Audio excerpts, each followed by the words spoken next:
చంద్రబాబు నాయుడు అధికారంలోకి వచ్చాడు, ముఖ్యమంత్రి అయ్యాడు, ఈ 600 హామీలు నెరవేరుస్తారు, మన జీవితాలు బాగుపడతాయి అనుకున్నారు. కానీ ఆయన ఆ మేనిఫెస్టోలో పెట్టిన 600 హామీలు కూడా ఏది కూడా పూర్తి స్థాయిలో అమలు చేయలేదనేది మనందరికీ కూడా తెలుసు.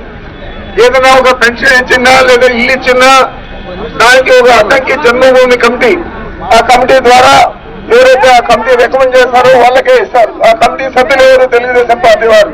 వారు ఎవరికి రికమెండ్ చేస్తారో తెలుగుదేశం పార్టీ కార్యకర్తలకు, నాయకులకు, లేదా వాళ్ళ బంధువులకు, లేకపోతే ఎవరైనా డబ్బులు ఇస్తే వారికి చేస్తారు తప్ప పేదలందరికీ చేయాలని చెప్పి ఆలోచన చేయలేదు.